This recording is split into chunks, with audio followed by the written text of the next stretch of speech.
जय भीम मित्रांनो, आपण जर बघितलं तर नुकत्याच महाराष्ट्रामध्ये ज्या आहेत त्या महानगरपालिकेच्या निवडणुका पार पडलेल्या आहेत आणि या निवडणुकांमध्ये आपण जर बघितलं तर AIMIM हा जो पक्ष आहे यानं जवळजवळ सेंचुरी मारलेली आहे आणि 125चा जो टप्पा आहे तो त्यांनी पार केलेला आहे आणि या AIMIM या पक्षानं मारलेली जी मुसंडी आहे किंवा महाराष्ट्राच्या राजकारणामध्ये भल्याभल्यांना दिलेली जी एक भरारी आहे किंवा भरवलेली एक धडकन आहे ती विशेष अशी पाहण्यासारखी आहे. आपण जर बघितलं तर या महाराष्ट्रामध्ये जो पारंपरिक पक्ष म्हणून ज्या काँग्रेसला ओळखलं जात होतं त्याची कशी पिछेहाट झालेला आहे किंवा त्याला कसं लोकांनी नाकारलेलं आहे किंवा या निवडणुकांमध्ये त्यांना कसं कमी प्रमाणामध्ये यश मिळालेलं आहे आणि AIMIM या पक्षानं संपूर्ण राजकारणामध्ये जे वेगवेगळ्या प्रकारचे जे पक्ष आहेत त्यांच्या पंक्तीमध्ये या महाराष्ट्रामध्ये 2 नंबरचं जे स्थान आहे ते मिळवताना आपल्याला या ठिकाणी दिसतं आहे. आपण जर बघितलं तर जो औरंगाबाद म्हणजे आत्ताचा जो संभाजीनगर आहे किंवा नांदेड आहे किंवा इकडे मालेगाव आहे या ठिकाणी 2 नंबरचा पक्ष म्हणून या पक्षानं मुसंडी घेतलेली आहे आणि म्हणून आपण जर बघितलं या पक्षाचे जे सर्वेसर्वा जे प्रमुख मार्गदर्शक जे बॅरिस्टर आहेत ज्यांचा कायद्यावरती प्रकांडाचा अभ्यास आहे ते असदुद्दीन ओवैसी यांच्या लीडरशिपचा जो इम्पॅक्ट आहे तो संपूर्ण महाराष्ट्रभर आपल्याला बघायला मिळालेला आहे आणि म्हणून या पक्षाची जी निर्मिती आहे या पक्षाची जी वाटचाल आहे आपण असं बघितलं तर एक कट्टरता किंवा एक हिंदू घृणा घेऊन निर्मितीस आलेला पक्ष म्हणून या पक्षाकडे बघितलं गेलं. आपण जर बघितलेलं तर मुस्लिम समर्थन किंवा केवळ मुस्लिम समर्थनार्थ अशा प्रकारच्या पक्षाची जी ही निर्मिती आहे ती आपण बघितलं तर हैदराबाद या ठिकाणी जो निजाम शासन आहे जे कट्टर निजाम शासन आहे यांच्या काळामध्ये या पक्षाची निर्मिती झालेली आहे. त्याचबरोबर आपण बघितलं तर 1927 साली मीर उस्लाम अली खान सुला जे आहेत किंवा महबूब नवाज खान किल्लेदार यांनी या पक्षाला भरारी दिलेली आहे किंवा या पक्षाच्या निर्मितीमध्ये त्यांचं प्रमुख असं मोठं योगदान राहिलेलं आहे. त्याचबरोबर आपण बघितलं तर इतिहाद बैनुल मुस्लिमीन किंवा या पक्षाचं जे पहिलं नाव होतं तर केवळ MIM असं होतं पण आपण बघितलं तर AIMIM म्हणजे ऑल इंडिया मुस्लिमीने इत्तेहादुल मुस्लिम मजलिस इत्तेहादुल मुस्लिम असं या पक्षाचं आत्ताचं नाव आहे. आपण बघितलं तर MIM म्हणजे एक प्रकारची एक काउन्सिल होती म्हणजे काउन्सिल फॉर मुस्लिम म्हणजे मुस्लिमांची एक युनिटी असं या पक्षाचं एक प्रमुख असं स्थान होतं.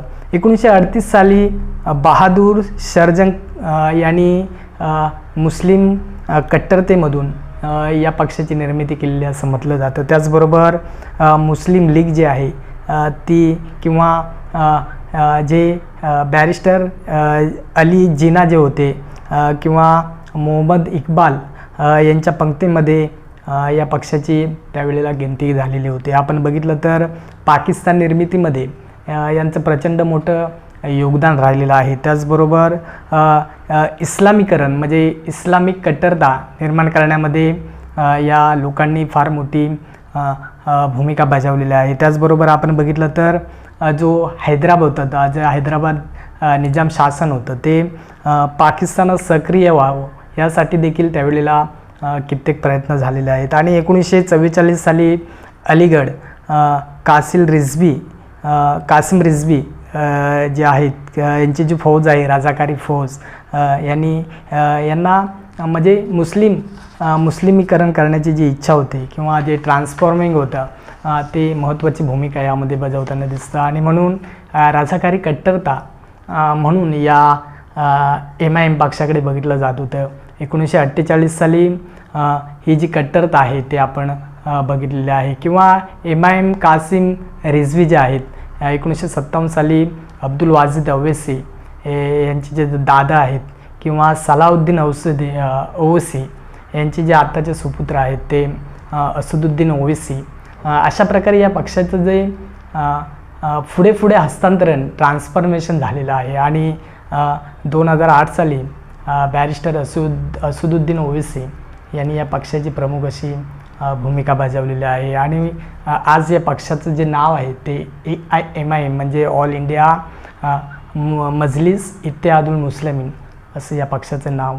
आणि या पक्षाचं जी लीडरशिप आहे ते स्वतः असदुद्दीन ओवैसी महाराष्ट्र आणि संपूर्ण भारतभर ही जी भूमिका बजावताना आपल्याला दिसत आहेत. आणि त्याचा जो हा इम्पॅक्ट आहे, त्यांचं जे हे या पक्षाच्या माध्यमातून जे मेंबर्स आहेत ते निवडून आणताना मोठी जबाबदारी ते पेलताना आपल्याला दिसत आहेत. त्यांचं जर आपण शिक्षण बघितलं तर त्यांनी MSc केलं अप्लाइड फिजिक्स या विषयामध्ये आणि उस्मानिया युनिव्हर्सिटी या युनिव्हर्सिटीच्या माध्यमातून त्यांचं शिक्षण पूर्ण झालेलं आहे. त्याचबरोबर आपण बघितलं तर एक चांगला बॉलर, एक चांगला बॅट्समन, थोडक्यात एक चांगला क्रिकेटपटू म्हणून त्यांची गिनती केली जाते. आणि अंडर 25 सिलेक्शनमध्ये देखील त्यांचं सिलेक्शन झालेलं आहे.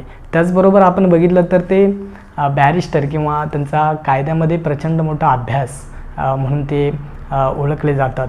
आणि औरंगाबाद जो आत्ताचं संभाजीनगर आहे यामध्ये असणारे जे इम्तियाज जलील आहेत किंवा वारिस पठाण आहेत किंवा यांची जी ही संपूर्ण टीम आहे, या टीमच्या माध्यमातून संपूर्ण महाराष्ट्र आणि भारतभर ह्यांचा जो चाललेला हा निवडणुकांचा तडाखा आहे तो आपणाला अनुभवायला मिळतो. त्याचबरोबर आपण बघितलं तर त्यांनी नुकतेच एक हिंदू मेंबर्स जे विजय उबाळे आहेत मुंबईमधून, त्यांना पकडून जवळजवळ 8 मेंबर्स महानगरपालिकेचे नगरसेवक त्यांनी निवडून आणलेले आहेत. त्याचबरोबर आपण बघितलं तर नागपूरमध्ये 7, त्यानंतर मुंबई 8, तेलंगणा 68, महाराष्ट्र 125 अशा प्रकारची मेंबरशिप या पक्षाच्या माध्यमातून त्यांनी निवडून आणलेले आहेत.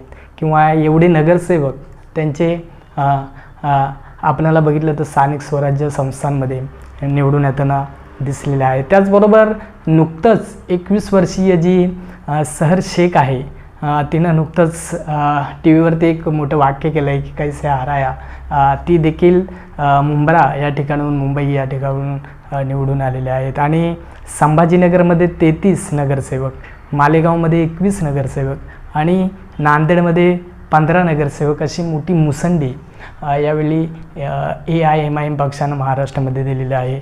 आणि आपण जर बघितलं या विजयाचं जे सार आहे किंवा या विजयाचं जे मर्म आहे ते असदुद्दीन ओवैसी नेहमी त्यांच्या भाषणांमध्ये संविधानाचा रिस्पेक्ट करून किंवा संविधानाच्या माध्यमातून जे मुस्लिम मोहल्ले आहेत त्यामध्ये संविधानाचं महत्त्व सांगून किंवा संविधानाचे प्रत्येक मुद्दे सोबत घेऊन लढताना लढून आपणाला जिंकताना दिसत आहेत. त्याचबरोबर या संविधानाच्या माध्यमातून मुस्लिम मोहल्ल्यांमध्ये असणारे जे आक्रमक असे प्रश्न आहेत या प्रश्नांना वाचा फोडताना असदुद्दीन ओवैसी आणि त्यांची संपूर्ण जी टीम आहे ती करताना आपणाला दिसते. आणि म्हणून ॲडव्होकेट इम्तियाज जलील जे आहेत ते आपण जर बघितलं तर NDTV वरती पत्रकार म्हणून फार काळ त्यांनी काम केलेलं आहेत. आणि एक उच्च शिक्षक जे तरुण आहेत मुस्लिम, त्यांच्यामध्ये जाऊन अशा प्रकारची राजकारणाची जाणीव करण्याचं काम ते करत असतात. आणि आपण बघितलं तर 2012मध्ये 13, 2017मध्ये 25 आणि 2025मध्ये म्हणजे 2025ला 33 अशी मुसंडी महाराष्ट्रामध्ये या पक्षाने मारलेली दिसते. आणि म्हणून जो सपा आहे, जो समाजवादी पक्ष आहे, यांच्या पुढे जाऊन त्याचबरोबर आपण जर बघितलं तर संपूर्ण जे मुंबईमध्ये किंवा ज्या महानगरपालिकांमध्ये असे 25 वार्ड आहेत जिथे 25% जास्त 25 वार्ड जे आहेत तिथे मुस्लिम आबादी आपणाला पाहायला मिळते. आणि त्याचबरोबर या निवडणुकांमध्ये आपण जर बघितलं ते मुस्लिम जे डॉक्टर आहेत किंवा ॲडव्होकेट आहेत, प्रोफेसर्स आहेत किंवा ज्या चांगल्या व्यक्ती राजकारणामध्ये अशा प्रकारची ज्यांचा अभ्यास आहे या सर्वांची मूठ बांधण्याचं काम संपूर्ण या पक्षाची जी टीम आहे ते आपल्याला करताना दिसते. आणि म्हणून आपण जर बघितलं तर असं म्हटलं जातं की कट्टरतावाद जो आहे केवळ धर्माच्या नावावरती जर का राजकारण झालं तर देश कसा मागे जाऊ शकतो. आणि या पक्षाचं जे सदस्य निवडून आणण्याची प्रक्रिया जर आपण बघितली तर असदुद्दीन ओवैसींच्या माध्यमातून संविधानाच्या मुद्द्यांवरती आपण बघितलं तर ह्या निवडणुका लढताना दिसतात. पण त्यांची जे इंटरनल जर का आपण बघितलं, नुकतीच जी सहर शेख आहे तिनं असं म्हटलं आहे की संपूर्ण जो एरिया आहे तो आम्ही हिरवा करून टाकू. म्हणजे जर का संविधानाच्या माध्यमातून आपण निवडणुका जिंकतो, संविधानाच्या माध्यमातून आपण त्या मेंबरशिपवरती येतो, नगरसेवक बनतो, संविधानाच्या माध्यमातून त्या जागा तुम्ही मिळवता आणि पुन्हा एकदा धर्मांधतेचं जे कट्टरतेचं जे राजकारण आहे ते करताना काही लोक अशा प्रकारे आपणाला दिसून येत असतात. आणि म्हणून जर का पुन्हा एकदा कट्टरतेकडे जर का या पक्षाचं राजकारण गेलं तर पुन्हा एकदा त्यांना वेगळ्या दिशेने जी आहे ती पडझड होताना दिसू शकते. त्याचबरोबर असं म्हटलं जातं की फुगा ज्यावेळी आपण एका बाजूने दाबतो त्यावेळे दुसऱ्या बाजूने फुगा बाहेर येतो. म्हणजेच एक जो विरोधी पक्ष किंवा एक समोरचा असा पक्ष किंवा समोरची अशी एक विचारसरणी जी केवळ धर्माचंच आहे ते मित्रांनो.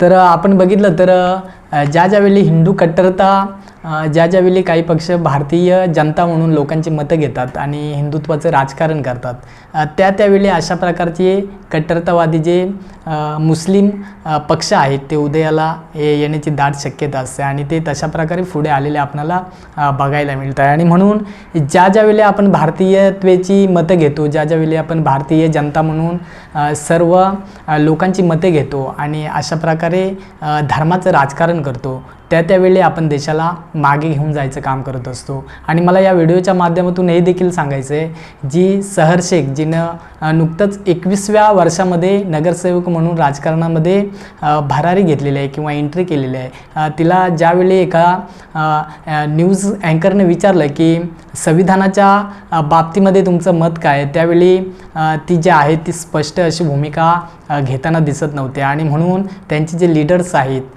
असदुद्दीन ओवैसी हे नेहमी संविधानाचे मुद्दे घेऊन किंवा संविधानाच्या माध्यमातून लोकांपर्यंत पोहोचण्याचं काम करत असतात. आणि एका बाजूला त्यांचे जे नगरसेवक आहेत ते अशा प्रकारे एक दुटप्पी भूमिका घेण्याचं काम करत असतात. तर अशा प्रकारे येणारा जो तुमचा हा विचार आहे किंवा अशा प्रकारे जर तुम्ही संविधानामुळे निवडून आलात हे जर तुम्ही तुमच्या तोंडातून सांगत नसाल तर येणाऱ्या काळामध्ये तुम्ही अशा प्रकारे धर्माचंच राजकारण करणार असाल तर जनता देखील तुम्हाला तशा प्रकारे धडा शिकवल्याशिवाय राहणार नाही. आणि म्हणून येत्या काळामध्ये आपण जर बघितलं तर नुकत्याच जिल्हा परिषद आणि पंचायत समितीच्या ज्या निवडणुका आहेत त्या होताना दिसत आहेत. आणि आपण जर बघितलं या पक्षाची जी मुस्लिम जे एरियाज आहेत किंवा जो ग्रामीण भाग आहे त्या देखील मोठी लोकसंख्या आपणाला दिसून येते. आणि या येत्या निवडणुकांमध्ये हा पक्ष पुन्हा एकदा ग्रामीण भागामध्ये आपले पाय जे आहेत ते रोवताना दिसेल का, हे देखील पाहणं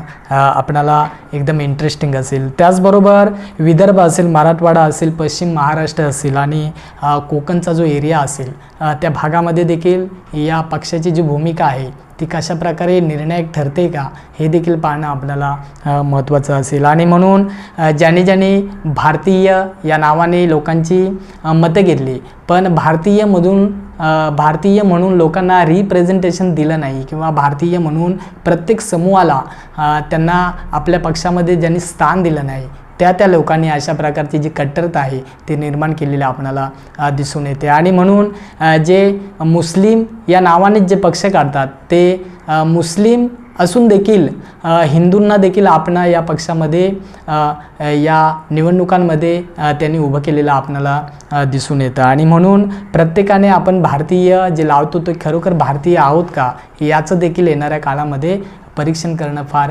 काळाची गरज ठरेल. त्याचबरोबर आपण बघितलं तर ज्या पक्षाने स्वातंत्र्यानंतर या संपूर्ण भारतामध्ये आपले पाय रोवले, ज्या काँग्रेस पक्षाने संपूर्ण भारतामध्ये कित्येक वर्ष राज्य केले, त्या पक्षाची जी मानसिकता आहे किंवा त्या पक्षाचं जे राजकारण आहे ते आज आपल्याला शेवटच्या तळागाळापर्यंत कसं शेवटच्या तळापर्यंत जाताना कसं दिसतंय यावरती देखील आपल्याला मांसमीमांसकांना त्यावरती विचार करण्याची गरज पडलेली आहे. आणि म्हणून ज्या पक्षाची मुस्लिम वोट म्हणून संपूर्ण मुस्लिम एरियात जे आहेत ते गणले जायचे, तो पक्ष आज मुस्लिमांमधून अशा प्रकारे कमी होताना आपल्याला दिसतोय. आणि त्या ठिकाणी ही जी मतं आहेत ती AIMIM या पक्षाला जाताना आपल्याला दिसून येत आहे. आणि म्हणून आपण बघितलं तर धारावी असेल, जोगेश्वरी असेल किंवा ज्या ज्या ठिकाणी मुस्लिम कॅन्डिडेट्स नव्हते किंवा MIMचे कॅन्डिडेट्स नव्हते त्या ठिकाणी